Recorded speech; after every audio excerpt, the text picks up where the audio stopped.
chapitre 1, le verset 2, jusqu'à chapitre 22 de l'Apocalypse. Et nous allons le voir également. Le Saint-Esprit, et là, j'ai fait une parenthèse sur, ça va être sur les miracles, les guérisons et puis les signes. Et puis après cela, on va s'en aller dans le livre des Actes. Disons, il va y avoir un autre message sur les miracles et les guérisons. Il y a de la réverbération ici. Et puis, ensuite, on va entrer dans le livre des Actes et puis éventuellement on va regarder dans Romains chapitre 12 et puis Éphésiens chapitre 4 et puis 1 Corinthiens chapitre 12 à 14, les chapitres. Vous avez la feuille, alors si vous voulez bien, ils ont prié. Alors je prends pour acquis que vraiment le Seigneur touche nos cœurs, il ouvre nos yeux et nos cœurs et qu'on soit une bénédiction. Le message de la bonne parole de Dieu, de la bonne parole de Dieu. Si après la réunion ou plus tard ou des fois durant la semaine, vous pouvez m'appeler s'il y a des questions, si ce n'est pas clair, vous voyez autrement, ça me fait plus que plaisir de partager avec vous et essayer d'avoir une explication ou d'apprendre de vous en prenant des notes. Bon, la question, les guérisons. Pourquoi Jésus a-t-il guéri? Pourquoi a-t-il fait des guérisons, des miracles et des prodiges? Il a fait 36 miracles, 17 sur des personnes. Ensuite, ça a été parfois sur la nature. Par exemple, le figuier, marcher sur les eaux, la pêche miraculeuse, des choses semblables. En tout, 36 miracles. Et puis, on va en regarder quelques-uns. J'ai fait une certaine sélection. On ne pourra pas dans cette étude parce que c'est surtout sur le Saint-Esprit. Donc, j'ai fait une certaine sélection pour ce matin. Et la prochaine fois, après ça, on va couler alors dans le livre des Actes. Matthieu chapitre 11, le verset 2 à 6, Jean-Baptiste envoie alors ses disciples poser une question à Jésus-Christ. Si vous voulez tourner dans votre bonne parole de Dieu et la tenir ouverte parce qu'on va regarder dedans pas mal. Chapitre 11, le verset 2 à 6. Alors, voici la question et l'inquiétude de Jean-Baptiste. Jean, ayant entendu parler dans sa prison des œuvres de Christ, lui fit dire par ses disciples, « Es-tu celui qui doit venir ou devons-nous en attendre un autre? » Jésus lui répondit. La réponse pourquoi Jésus a fait des miracles et des prodiges, il le donne là, il faut la saisir. Je pense que vous êtes capable, vous êtes quand même vous êtes bien intelligent et il n'y a pas de problème, c'est juste au cas où, puis ensuite, qu'on s'édifie mutuellement. Jésus répondit, « Allez rapporter à Jean ce que vous entendez et ce que vous voyez. » Ah oui, c'est quoi que les disciples de Jean ont vu? Parce que Jean est en prison. Les aveugles voient, les boiteux marchent, les lépreux sont purifiés, les sourds entendent, les morts ressuscitent, et la bonne nouvelle est annoncée aux pauvres. Et puis, il dit au verset 6, « Heureux celui que je ne serai pas une occasion de chute. » Qu'est-ce que le Seigneur est en train de dire? Eh bien, c'est très, très simple, et on regarde ici. Le Seigneur a fait des miracles pour manifester l'amour de Dieu, le Père qui était en lui.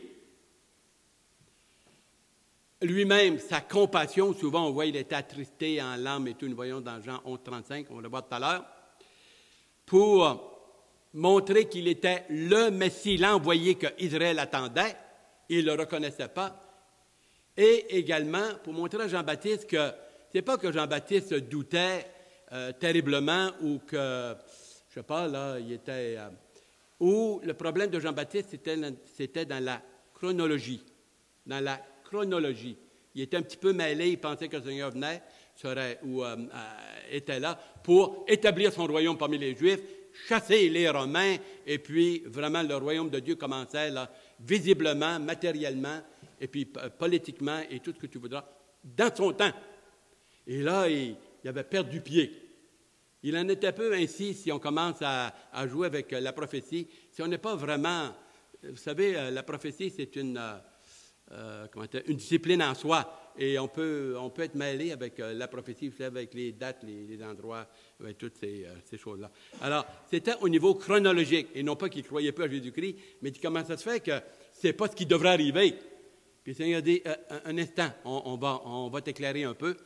Parce que les prophéties dans l'Ancien Testament annonçaient exactement cela. Exactement cela. Et puis vous avez les passages dans Ésaïe chapitre 11, le verset 2 et 3 dit exactement cela. Et vous avez également dans le passage, dans les Saintes Écritures, Psaume 45, le verset 8. Peut-être qu'on peut tourner le Psaume 45, c'est une répétition. Alors, c'est plus facile à trouver, le Psaume 45, verset 8, et il dit exactement la même chose. Psaume 45, verset 8. On l'a ici. Non, Psaume 45 ou Ésaïe 45, hein? Ésaïe 45, oui. Ésaïe 45. Le verset 8. Excusez-moi. On l'a ici. Bon. Verset 8.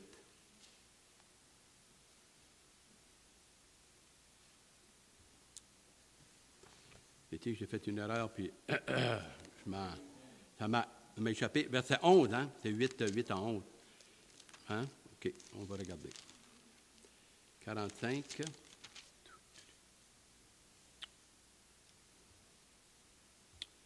Verset 11. Ah, il y a quelque chose qui m'est arrivé, excusez-moi. Bien, on va regarder dans Ésaïe 11, versets 2 et 3, et puis on continuera. Ésaïe, chapitre 11, versets 2 et 3. Bon. Est-ce que vous l'avez? OK. Il le réfère et lui montre que finalement, là, tout est sous contrôle, tout est correct, et puis c'est juste sa chronologie. Le verset 2, même le verset 1. Puis un rameau sortira du tronc d'Ésaïe et un rejeton naîtra de ses racines. Vous avez un peu la même chose dans Ésaïe 53, 1 et 2, où nous voyons qu'elle est sortie d'une terre desséchée, en parlant d'Israël. L'Esprit de l'Éternel repose sur lui, l'esprit de sagesse, d'intelligence, l'esprit de conseil, de force, l'esprit de connaissance et de crainte de l'Éternel. Il respire la crainte de l'Éternel et il ne juge point sur l'apparence. Il ne prononce point sur un oui-dire, mais il juge les pauvres avec équité. Et il prononce la droiture dans ses jugements sur les malheureux de la terre. Il continue. Et vous avez des passages dans l'Ancien Testament et dans bien des, également dans ces références, où nous voyons que le Seigneur lui réfère à l'Ancien Testament. Puis il dit, c'est ce qui était écrit de moi. Écrit de moi.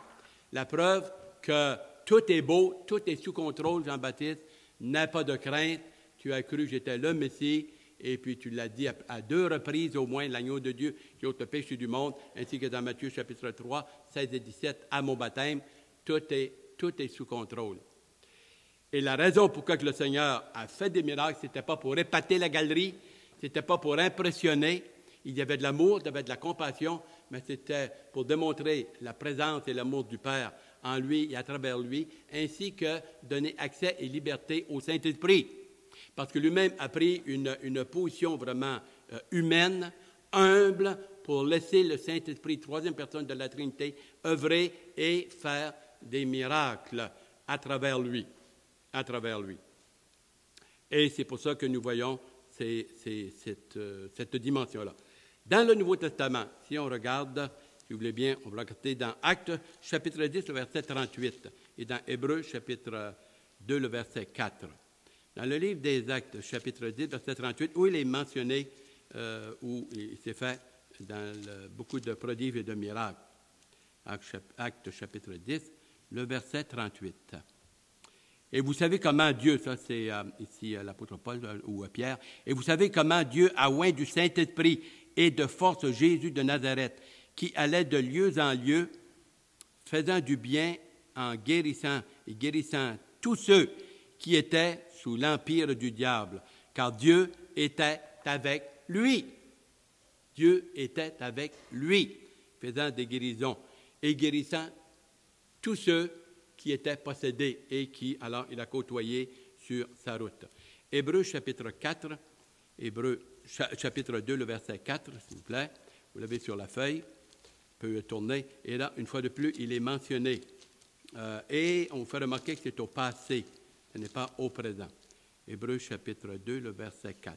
Dieu appuyant leur témoignage par des signes, en parlant soit dans l'Ancien ou dans le Nouveau Testament avec les apôtres, Dieu appuyant leur témoignage par des signes, des prodiges et divers miracles et par les dons du Saint-Esprit, distribués selon sa volonté. On ne choisit pas nos dons. Il y a une différence entre un don et un talent, et le talent, c'est naturel, et puis une capacité naturelle qui est communiquée par nos parents ou grands-parents, tandis que les dons spirituels, c'est vraiment selon la volonté de Dieu. Le Seigneur n'était pas un thaumaturge, n'était pas un faiseur de miracles, comme on peut voir ou dans le passé ou dans ce siècle ici, à partir de 1900, il y a eu une grosse emphase sur les miracles. Sur les miracles. Quelqu'un me faisait remarquer un petit détail. C'est quand même, ça a l'air banal, mais c'est quand même là. Aujourd'hui, avec toutes les démonstrations, soi-disant, de puissance du Saint-Esprit et des dons de guérison et de miracles et tout ce que tu voudras, alors ça paraît même à la télévision, mais ce qui arrive, c'est ça a l'air d'être pas mal orchestré. En tout cas, et le preacher, là, le thaumaturge, là, il invite les gens, là, ceux qui veulent guérir de la grosse affaire. Il y en a qui s'avancent, qui se préparent déjà pour accueillir celui qui va tomber par en arrière. Et là, il pousse dans le front, mon ami, avec véhémence et avec s'assurer que ça tombe. et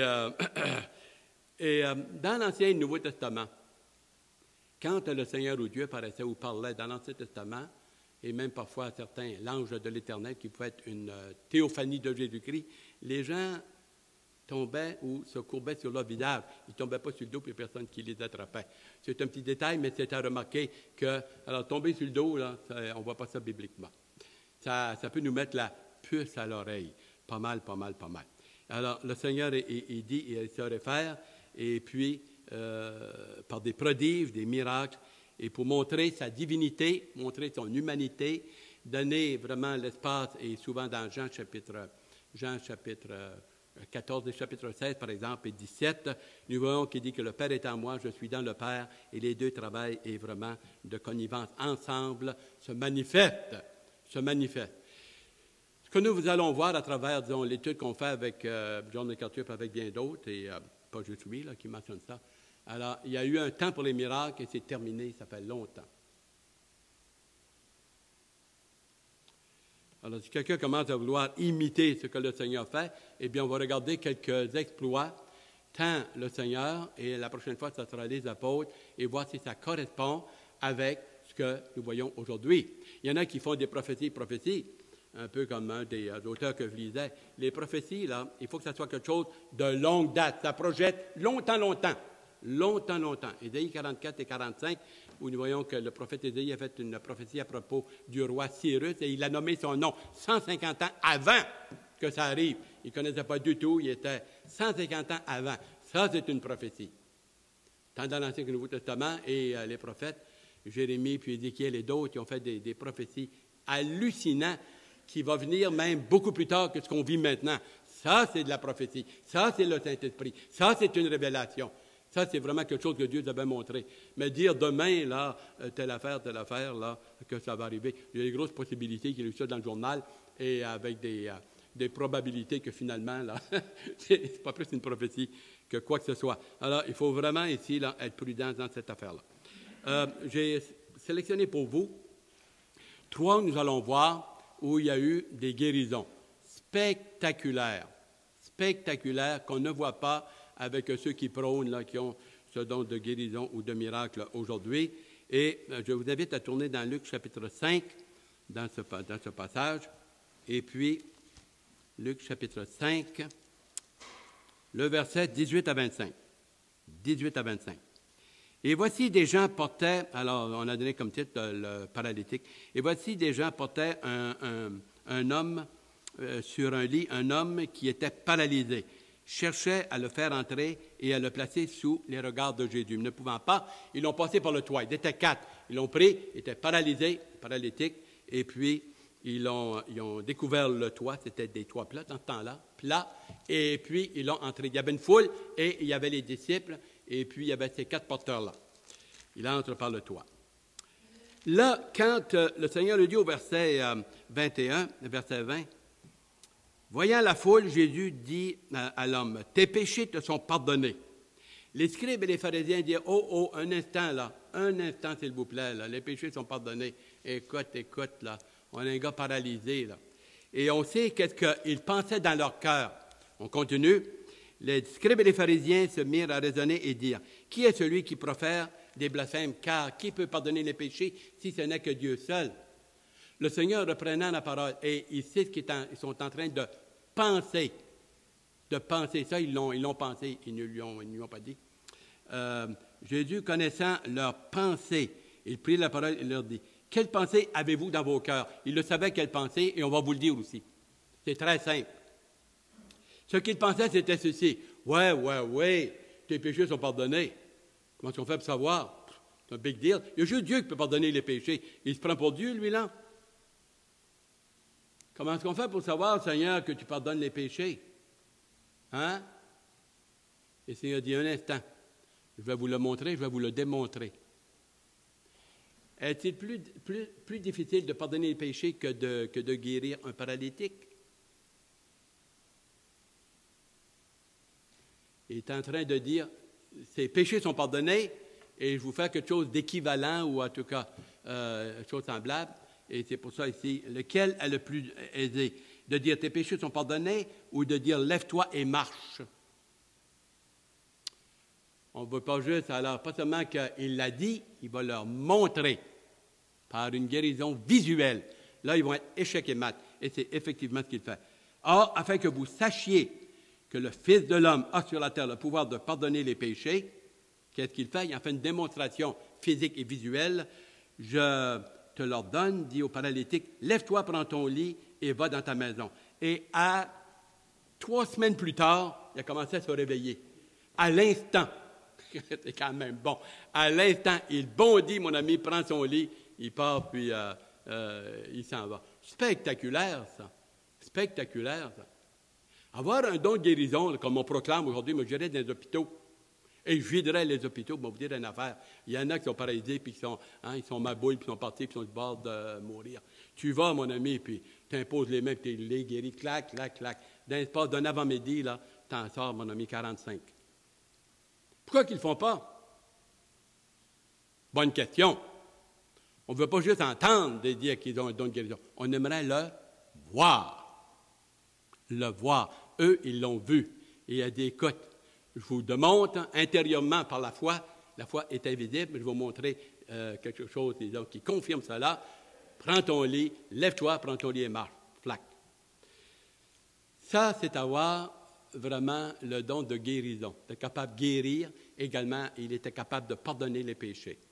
Et finalement, de montrer les deux à la fois qu'il était parfaitement Dieu, parfaitement homme, et qu'il était le Fils de Dieu. Le Fils de Dieu. B, vous avez la femme avec une hémorragie. Avec une hémorragie. Si on regarde dans Luc 8, c'est le verset, j'ai marqué 41, 42, mais c'est 43 à 48. Luc 8, 43 à 48. Bon, je vous donne un petit peu de temps. Luc chapitre 8, versets 43 à 48. Il y avait une femme atteinte d'une perte de sang depuis 12 ans. Une perte de sang depuis 12 ans. Et ça magane une femme, laissez-moi vous le dire. 12 ans, un épuisement, et c'était là. Et en plus, cérémonialement, elle était vue comme impure. Et si elle touchait quelque chose, ça s'assoyait. Si elle a une place dans leur religion, si on peut dire qu'ils avaient développé, le parallèle à la Bible, malheureusement, dans bien des cas. Et puis, remarquez cela, parce que ça a un incident à ce qui s'en vient. Et puis, elle était là, 12 ans, elle apprend que Jésus-Christ vient. Hey, voilà vraiment l'occasion. Depuis 12 ans, et avait dépensé tous ses biens avec les médecins, sans qu'aucun n'ait pu la guérir. Elle s'approcha par derrière et toucha le bord de ses vêtements. C'est spécial, ça. Elle a touché le bord de ses vêtements. Au même instant, la perte de sang s'arrêta. Miracle s'accomplit. Jésus dit, qui m'a touché? Comme tous s'en défendaient, Pierre qui dit, écoute, il y a plein de monde qui touche, puis tu dis, qui m'a touché? Voyons, Seigneur. Et voilà, le Seigneur reprend. Jésus répondit, quelqu'un m'a touché et j'ai connu qu'une force était sortie de moi. Et là, la femme, elle est échec et mat, là, écoute, c'est incroyable. Elle tombe à genoux devant le peuple et devant la foule, le passage. La femme, se voyant découverte, vint toute tremblante, se jeter à ses pieds et déclara devant tout le peuple pourquoi elle l'avait touché et comment elle avait été guérie à l'instant. Et le verset 48, Jésus lui dit, « Ma fille », en l'appelant ma fille, là, déjà il la reconnaissait comme une croyante qu'on dirait nous. Là. Il dit, « Ma fille, ta foi t'a sauvée. » Pas juste t'a guérie, t'a sauvée. Il y a eu 17 personnes qui ont accepté le Seigneur, si on peut dire, dans la présence du Seigneur par son ministère. 17 personnes. 17. On ne les regardera pas ce matin, là, je vais juste vous le mentionner. Ensuite, voilà un des miracles assez spectaculaires vis-à-vis des autres, là, c'est les 10 lépreux. Luc 17, le verset 12 à 19. Luc 17, 12 à 18. C'est ça, hein? Luc 17, 12 à 19. Bon.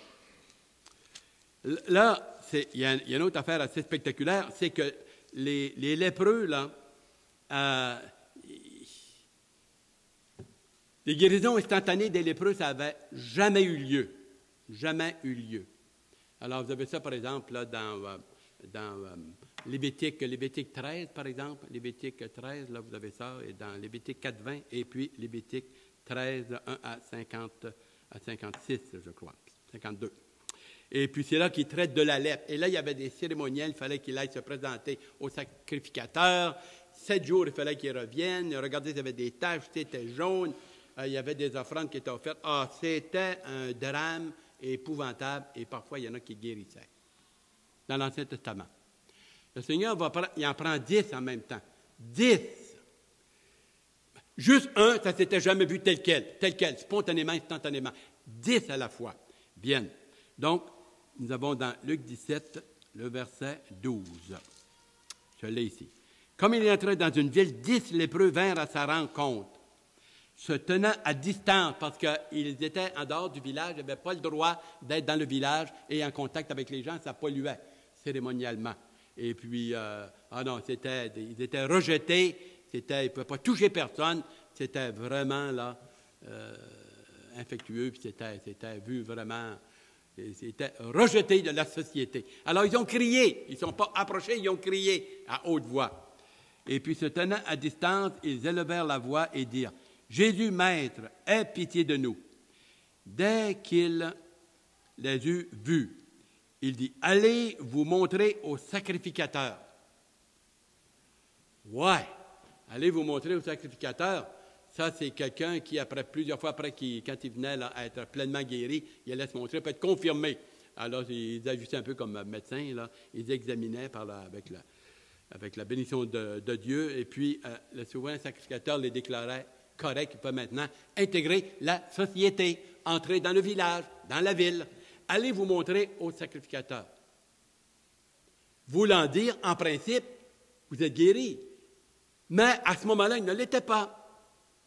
Ils partirent par la foi, par obéissance, ils sont allés commencer à aller vers le sacrificateur. C'est un acte de foi, ça, d'obéissance. Ils ne sont pas guéris, mais ils commencent à... Et en s'en allant, clouc, ils sont guéris. Ils sont guéris. Pendant qu'ils s'en allaient, pendant qu'ils arrivèrent, ils furent guéris. Verset 15. L'un d'eux, se voyant guéri, revint sur ses pas, glorifiant Dieu à haute voix. Il tomba sur sa face, non pas sur le dos, mais sur sa face, aux pieds de Jésus, et il lui rendit grâce. C'était un Samaritain. Les Juifs, c'était des demi-Juifs, mais avec quasiment 2 sortes de doctrines. Il y avait seulement que les 5 livres de l'Apocalypse, disons, pas de l'Apocalypse, de Genèse, Exode, Lévitique, Nombre et Deutéronome, les 5 livres. Et puis, ils adoraient sur une montagne, et ils avaient quasiment comme 2 sortes de religions, et ils se détestaient, ils se méprisaient mutuellement. Et c'est juste un des 10 qui est venu vers Jésus, le remercier, rendre gloire à Dieu. Et le Seigneur dit, « Boy, me semble qu'il y en avait 10 que j'ai guéris. Où sont les 9 autres? » Sans cœur. Ils ont été guéris. Parfait, merci Seigneur. Ils ne sont même pas retournés le remercier, tout cet aspect-là. Et il y a un petit danger peut-être pour moi, pour nous, si ce n'est pas ici, c'est ailleurs, on le voit, où le Seigneur nous bénit et et nous aide et nous sort du pétrin très souvent. Et un petit merci, là, en passant, OK, merci, un petit clin d'œil, et puis terminé, on l'oublie. On l'oublie. On ne lui donne pas de gloire. On ne le mentionne pas à l'Église, ni le mercredi soir, ni dans la prière, ni entre frères et sœurs. Il l'a fait, OK, il doit me le faire. Non, non. Non, non. Tout ce qu'il fait pour nous, tout ce qu'il a fait pour nous, tout ce qu'il va faire pour nous, ce n'est que par pure grâce, miséricorde. On ne mérite rien, on ne méritait rien et on ne méritera rien de la part de Dieu, si ce n'est que son pardon, sa miséricorde et vraiment ses grandes, grandes compassions. Il a montré de la compassion. Et regardez, qu'est-ce que les Juifs et les Samaritains, et lorsqu'il est arrivé à la croix, il s'est remonté pratiquement tout seul, avec tous les miracles et les bénédictions qu'il avait fait. On va aller encore un peu plus loin, encore un peu plus profond, avec les résurrections. Ça, là, tu ne peux plus jouer ici. Là. Les résurrections, là, la personne est morte, puis elle devient vivante, ou bien elle reste morte. Les résurrections, et vraiment, c'est spectaculaire. Spectaculaire. Où nous avons ici dans la feuille là, le jeune homme de la ville de Nain, N-A-N, la ville de Nain. Dans Luc 7, le verset 11 à 15. Luc 7, 11 à 15. On tourne. Luc 7, 11 à 15.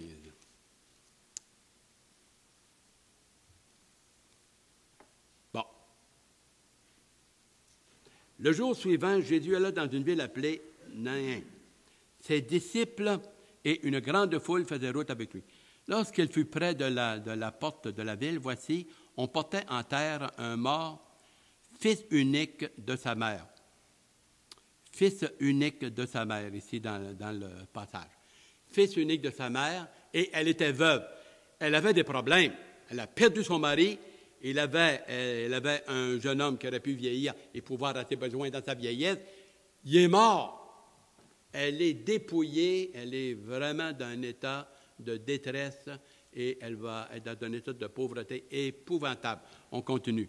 Elle portait en terre un mort, fils unique de sa mère, qui était veuve, et il y avait avec elle beaucoup de gens de la ville. Le Seigneur, l'ayant vu, fut ému de compassion. Parfaitement homme, parfaitement Dieu. Et Hébreux 2, là, le verset 14 à 16 nous le dit, là, il était comme nous, là, vraiment, hein, chair et os, et il a pleuré, il a chanté, il a souffert, il s'est réjoui. Et là, nous le voyons, là, il est ému de compassion, la compassion du Fils de Dieu. Le Seigneur, l'ayant vu, fut ému de compassion pour elle. Et il lui dit, ne pleure pas. Si c'était rien passé, aller dire ne pleure pas à quelqu'un qui vient de perdre son fils, c'est quand même quelque chose, parce qu'il sait ce qu'il va faire. Il s'approcha, toucha le cercueil. C'était un cercueil, alors, avec des draps par-dessus. Ceux qui le portaient s'arrêtèrent. Et Jésus dit, « Jeune homme, je te le dis, lève-toi. » Il s'adresse à un mort.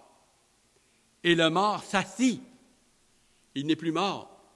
Instantané, spontané. « Jeune homme, lève-toi. » Et étant couché, il se lève.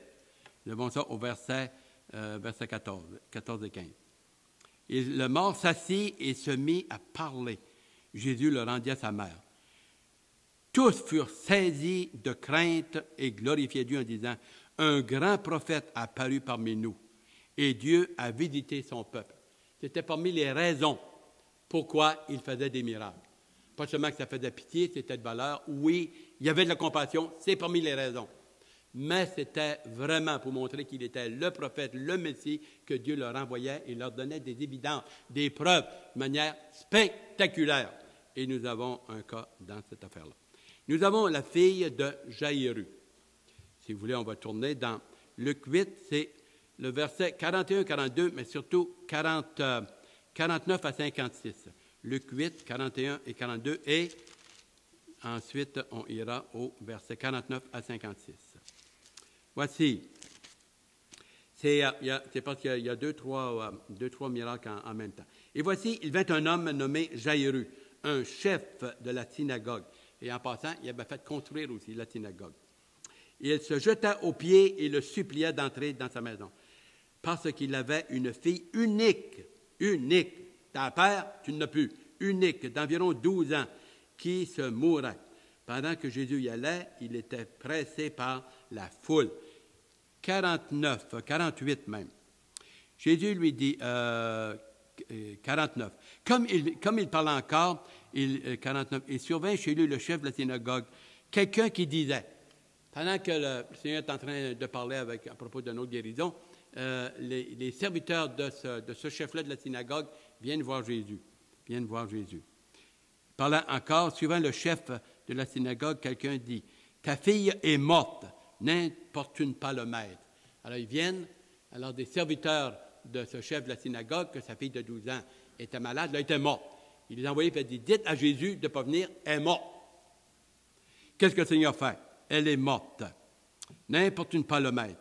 Mais Jésus, ayant entendu cela, dit au chef de la synagogue, « Ne crains pas, crois seulement et elle sera sauvée. » Sauvée. Crois seulement et elle sera sauvée. Lorsqu'ils furent arrivés à la maison, il ne permit à personne d'y entrer, si ce n'est Jacques, Jean et lui-même, le père et la mère, et puis la jeune fille de 12 ans qui était morte. Et alors, dans la maison, nous voyons que tous pleuraient, c'était la lamentation. Il a fait vider la maison, et puis, les versets, là, 53, il se moquait de lui, qu'est-ce qu'il va faire, c'est quoi sa patente et tout. Mais, ce qu'il a fait, il a pris la jeune fille par la main, et il lui a dit, « Jeune fille, lève-toi. » Dans Marc 5, il a dit, Marc 5, 31, alors, il l'appela et dit, « Tabitha Koumi. » Tabitha Koumi, c'était de l'araméen, « Lève-toi. Jeune fille, lève-toi. » Il l'a pris par la main, « Tabitha Koumi. » Jeune fille, lève-toi. Traduction. Et elle se leva. Regardez, il y a un petit quelque chose ici, on ne s'arrêtera pas, mais je veux vous le souligner, juste en passant. Le verset 55. Et puis, le verset est saisi par la main et il dit d'une voix forte, « Enfant, lève-toi. » Et son esprit revint en elle. C'est un passage qu'on échappe. Je ne le traiterai pas ce matin, mais c'est un passage qui est là. Et son esprit revint en elle. La question, où était son esprit? Où était son esprit? Elle est revenue en vie, revint en elle, et à l'instant, elle se leva. Et Jésus ordonna qu'on lui donne à manger. Les parents de la jeune fille furent dans l'étonnement et ils recommandèrent de ne dire à personne ce qui était arrivé. Nous avons aussi également dans Jean le plus spectaculaire, qui est déjà impossible pour l'être humain à ce moment-ci. Remarquez bien, c'est le Fils de Dieu qui l'a fait. Nous avons dans Jean chapitre 11. Jean chapitre 11. Notre frère a touché Jean chapitre 6. On va le toucher à la fin, mais très, très brièvement.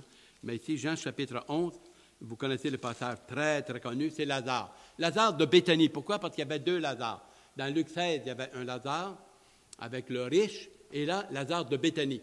On identifiait les gens par le nom d'une ville ou d'un endroit. C'est pour ça qu'on dit Lazare de Béthanie, pour l'identifier, pour ne pas le mêler avec l'autre. Et puis, il avait deux sœurs. Une des sœurs, c'est celle qui avait pleuré là, sur ses péchés, et puis qui avait lavé les pieds du Seigneur avec ses larmes et essuyé avec ses cheveux. Et puis, ça, c'était Marie. Marie est morte. On vient dire au Seigneur, ça c'est dans chapitre 11. Là. OK, je l'ai ici. Jean chapitre 11. Là. Alors, on vient dire qu'il est malade. Bon. Il envoie dire par un serviteur, « Écoute, celui que tu aimes, là, notre frère, il est malade, très malade. » Et le Seigneur il prend son temps et puis il dit, « OK, je vais aller et je vais le guérir. » Et il attend 2-3 jours. Il prend son temps. Il savait ce qu'il avait à faire. Il avait déjà décidé ce qui allait se passer. Il le savait ce qui allait se passer et ce qu'il allait faire. C'est pour ça qu'il prend son temps. Il n'est pas pressé. 2 jours ou 2 semaines, ça ne changeait pas grand-chose dans son affaire. Et puis, quand on lit dans les passages. Et puis, le verset 5, Jésus et Marthe et sa sœur Lazare. Lors donc qu'il eut appris que Lazare était malade, il resta 2 jours encore dans le lieu où il était. Pas pressé. Il continue. Et puis les disciples dirent alors, écoute, tu vas aller en Judée, écoute, ils vont te lapider, c'est dangereux. Il dit, le jour et la nuit, elle est faite pour travailler, la nuit, c'est pour se coucher puis dormir. Et il continue. Le verset 11, après ces paroles, il leur dit, notre ami dort, mais je vais le réveiller. Ah, ils ont dit, on va aller avec toi, on aimerait te voir le réveiller. Ils n'avaient pas compris. Parfois, à quelques reprises, nous voyons que la mort est employée donc comme imagée par dormir ou un réveil. Quand ils voient qu'ils ne comprennent pas, il dit, écoutez, je vais vous le dire, là, Lazare est mort, M-O-R-T, et il est mort. Comprenez-vous? Ah oui, OK, ça c'est verset 14 et 15. Et puis, il dit que, et c'est à cause de cela, afin que vous croyiez, je me réjouis de ce que je n'étais pas là, mais allons vers lui. Sur quoi Thomas, et puis là, je vous raconte un peu cette affaire-là, on continue et on descend. Et puis lorsqu'il arrive, Marthe et Marie disent, si tu avais été ici, alors il ne serait pas malade, il ne serait pas mort. Et puis il dit, je suis la résurrection et la vie. Verset 25. Verset 25. Je suis la résurrection et la vie. Celui qui croit en moi vivra, même s'il meurt. Même s'il meurt. Il parle de, alors, vivre spirituellement, ne pas mourir une deuxième fois, ne pas être séparé de Dieu. Ne pas être séparé de Dieu. Même s'il meurt, alors il va continuer à vivre spirituellement, éternellement. Il parle ici, là, une allusion aux chrétiens. Et quiconque vit et croit en moi ne mourra jamais. Crois-tu cela? Toujours lorsqu'on meurt, déjà, on a la vie éternelle et c'est une continuité. On rentre à la demeure du Père. On ne meurt pas. On n'est pas séparé de Dieu. Scellé du Saint-Esprit. Il est fort possible, quand on meurt, c'est le Saint-Esprit qui nous amène dans la présence du Père. Il n'est pas scellé pour rien.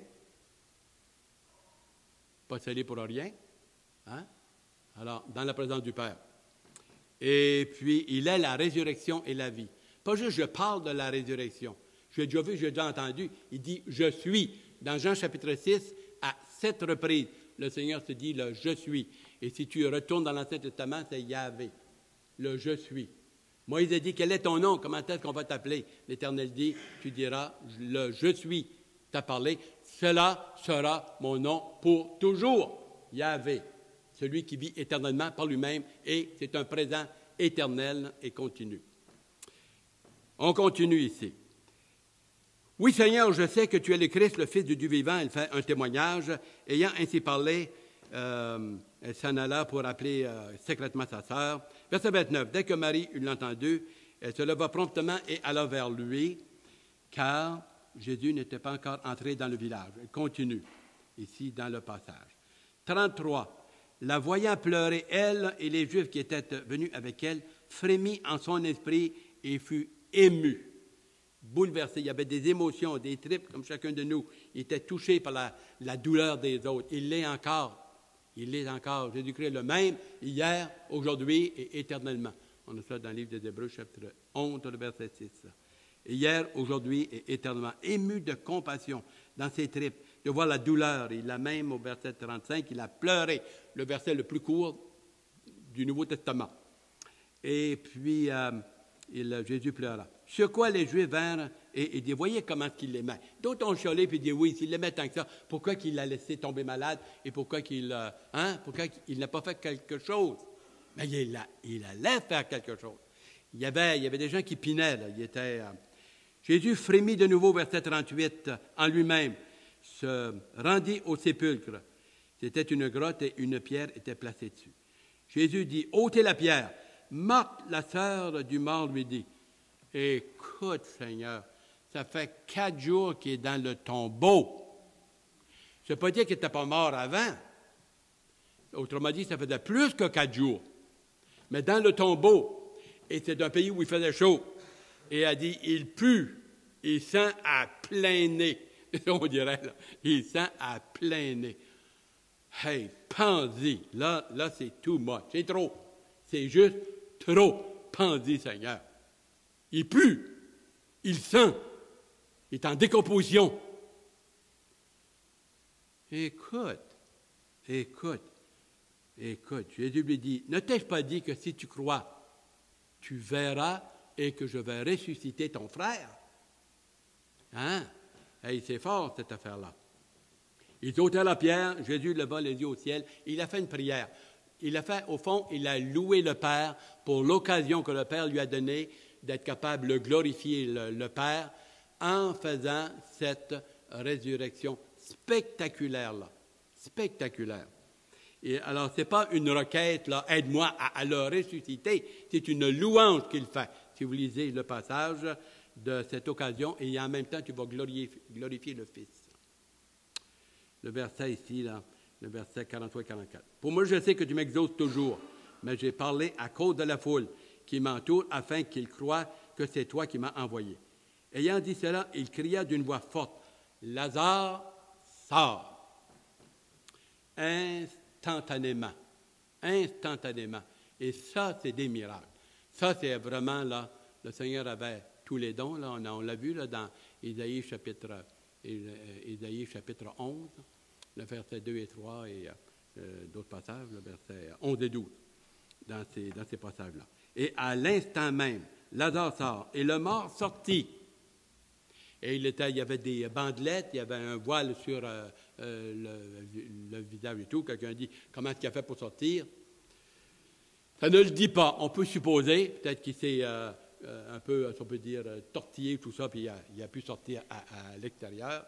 Est-ce que les bandes se sont slackées et puis il a pu commencer? De toute façon, il est sorti. Est-ce qu'il a un peu flotté ou un peu... On imagine, on suppose, mais il n'y a pas de problème, il est sorti. Et il a dit ceci, quelque chose d'intéressant. Il a dit à ceux qui étaient là, allez et puis enlevez les bandelettes vous-même. Pour pas qu'on dise, c'est une gamique, cette affaire-là, c'est arrangé, c'est quelqu'un, tu sais, de quelque façon, il a fait une petite passe. Il a dit, moi, je n'y touche pas, enlevez-la. Alors, nous avons ici vraiment, là, quelque chose de spectaculaire. Le quatrième, c'est Jésus-Christ lui-même, c'est ressuscité. Dans Romains 1,4, il est dit que c'est le Père qui l'a ressuscité.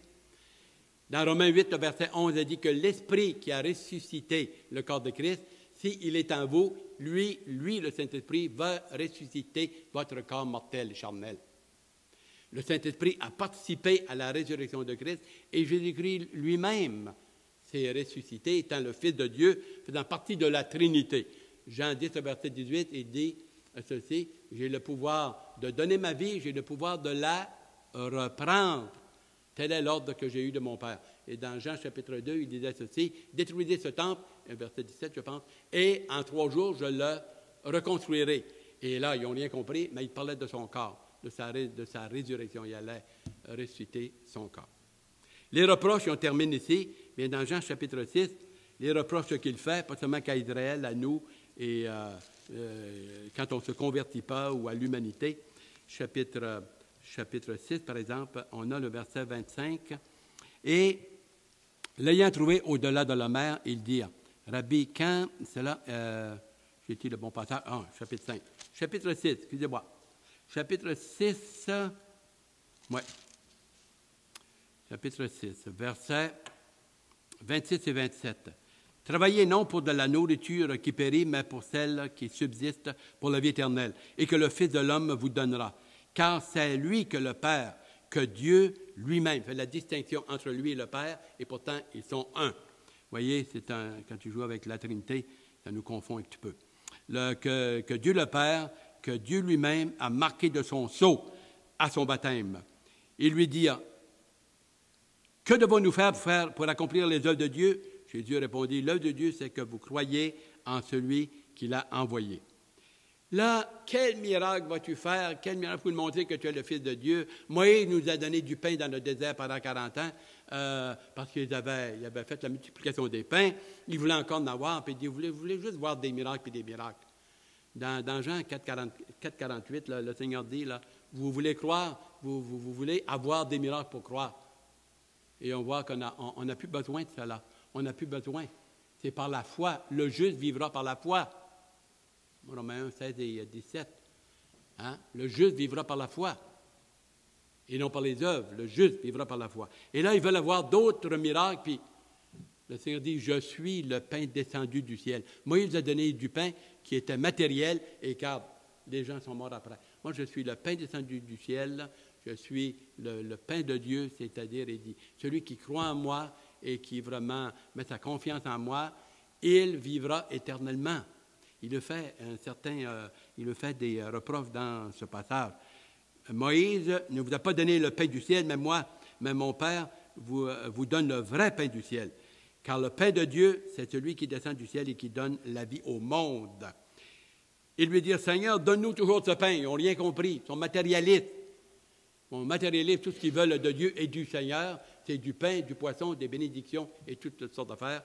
Et puis le Seigneur dit, écoutez, dans ce passage. Mais dans le verset 35, « Je suis le pain de vie. Celui qui vient à moi n'aura jamais faim, et celui qui croit en moi n'aura jamais soif. Mais je vous le dis, vous m'avez vu, et vous ne croyez point. » On termine avec ceci dans 2 Corinthiens chapitre 5, le verset 7, où l'apôtre Paul pouvait dire, nous vivons et nous marchons par la foi et non par la vue. On ne marche plus par les miracles. On marche par la foi sur la base des promesses de Dieu, de la parole de Dieu. On ne dit pas que Dieu ne peut pas faire de miracles. De temps en temps, quand c'est vraiment une nécessité absolue. Des fois, là, dans la brousse, en Afrique, choses semblables. Voyez? Et ça, on le verra un peu plus loin. Et dans Hébreu, là, vous avez la référence, Hébreu 11, 39 à 40, où il est dit que Dieu, alors, s'est manifesté par des miracles, des prodiges et tout cela. Et c'est dans le passé. 2 Corinthiens 5, 7, c'est dans le passé. Dans le passé. Alors, le Fils de Dieu est venu pour faire des miracles, pour glorifier le Père, pour manifester, montrer qu'il était le Messie qui avait été promis, envoyé, pour vraiment donner espace et l'occasion au Saint-Esprit de faire les miracles en lui, à travers lui et avec le Père, et ainsi pouvoir le glorifier. Œuvre du Saint-Esprit. Alors, on va se trouver pour un petit moment de prière, puis on vous laisse aller, s'il vous plaît. Tendre Père, que ta grâce nous accompagne.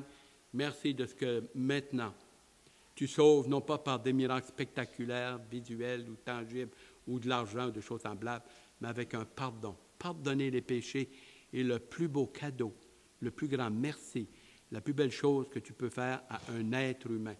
Tu l'as fait et tu continues à le faire. Que quelqu'un ici dans l'Assemblée n'est pas sauvé, n'a pas goûté de ton pardon glorieux, éternel, qu'il puisse venir dans son cœur et dire, c'est pas du pain matériel, puis de la pièce, puis du matériel que j'ai besoin, c'est le pardon de mes péchés et de mettre ma confiance dans l'œuvre de Christ à la croix seulement. Seulement que ça.